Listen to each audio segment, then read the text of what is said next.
প্ৰিয়তম ৰতি মোৰ প্ৰাণৰ পুতলি কওক প্ৰিয়তম প্ৰিয়া এবাৰ দুই নেত্ৰ জপাই অনুভৱ কৰাচোন প্ৰিয়া প্ৰকৃতিৰ ৰূপ বিতূপন নাথ উষ্ম সমীৰে কেশমূৰ কৰিছে বাউলি অগণন নক্ষত্ৰ আজি তীৰ বিৰাই আছে গগন প্ৰান্তত শুনিছো কোকিলৰ কি যে মিঠা স্বৰ সঁচা প্ৰিয়া হয়তো আজি মদনৰ হৃদয়ৰ পূৰ্ণতা প্ৰাপ্তিত প্ৰকৃতিয়েও জনাইছে সম্ভাষণ ৰতি এবাৰ কাণ পাতি শুনাচোন প্ৰিয় ভাহি আহিছে ৰাগিনী শৃংগাৰ দেৱতা দেৱী সবে আকাশ মাৰ্গে ৰৈ হৌৱা চোৱা প্ৰিয়ে পুষ্প কৰে বৰিষণ জলধীৰ আৰে লুকাল চন্দ্ৰমা নিজে ৰতি সৌদামিনী ঘনে ঘনে দিছে দেখা চোৱা ৰতি ডাল ভৰি বৃক্ষৰ অগণন পুষ্প ফুলি সুভাষিক জনাইছে সবে আজি অপ্ৰিয়া সুভাষিক জনাইছে আজি সবে ৰতি পৰিণয় আহা প্ৰিয়া মুক্ত বিহংগ হৈ আপোন মনে একাত্ম হওঁ দুয়ো পৰাণ জোৰাই আহা প্ৰিয়া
নাথ ৰতি কি হল পূৰ্ণিমাৰ চন্দ্ৰহীন আচম্বিতে আগুৰিলে আঁখিৰ পিনে কওক নাথ কি হৈছে আপোনাৰ নাজানো দেৱী নিত্যৰ উদ্যমতা তেজি অন্তৰে বাজি উঠে হঠাৎ করুণে রাগে কোনোবাই যেন মদনক দিয়ে খুঁড়াই রতির সময় দুখর সময় অচিরতেই হব সারখার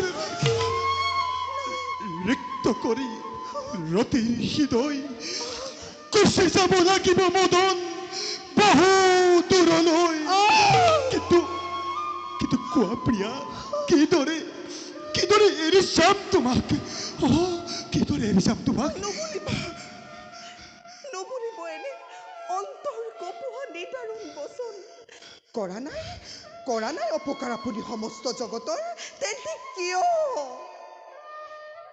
নামি আহিলেনে দুখৰ ৰজনী। তুমিতো নাজানা দেৱী কিহৰ শংকাতে কঁপি উঠে আজি মদনৰ ভীতিহীন হৃদয়। এই ৰূপ যৌৱন সকলো খন্তেকীয়া মদনৰ বাবে। জীৱনৰ কোনো এক দুৰ্বল ক্ষণত আচম্বিতে হেৰুৱাই তনু মদন অতীত হ'ব প্ৰিয়ে। মদন অতীত হ'ব এদিনেই সংসাৰৰ বাবে। নাথ, নুবুজিলো মই আপোনাৰ কথাত।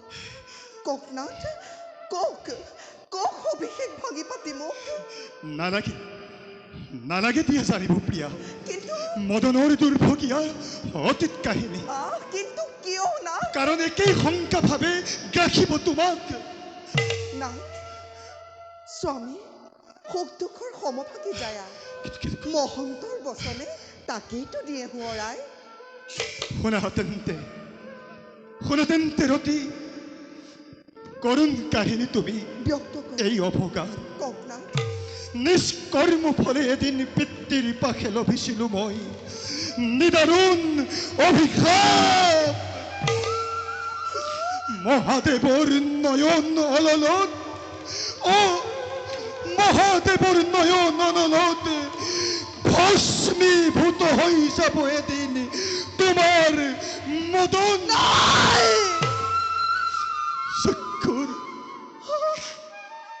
চক্ষুৰ নিজৰা মোৰ কৰি উপেক্ষা স্বয়ং নাৰায়ণেও নকৰিলে খণ্ডন পিতৃৰ শাপ।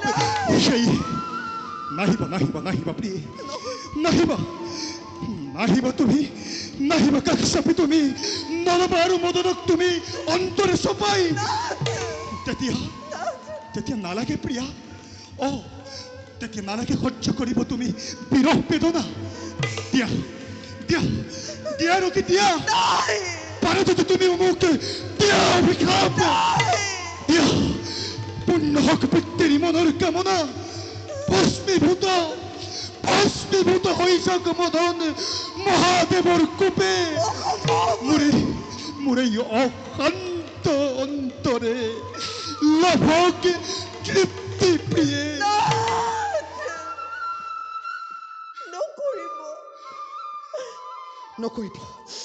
নকৰিব চিন্তা নাথ। আহে যদি তেনেক্ষণ আমাৰ জীৱনৰ মাজে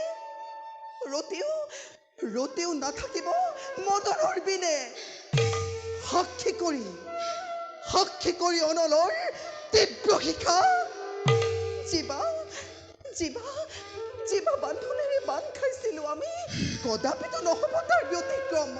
নাথ, কদাপিতো নহব তাৰ ব্যতিক্ৰম। বাৰু নাথ, প্ৰকৃতিৰ দলিচাত দুয়ো বিভোৰ হৈ বহু পৰ থাকিলো মগন। ক্লান্ত শৰীৰ মোৰ অতিকে ভীষণ। বলক নাথ। বলে তেন্তে প্ৰিয়, পান কৰি আমি দুয়ো নিজৰৰ স্ফটিক জল দূৰ কৰোঁ মনৰ ক্লান্তি। তাৰে পাছে আমি অন্ধ কৰ্তব্যৰ হেতু সমগ্ৰ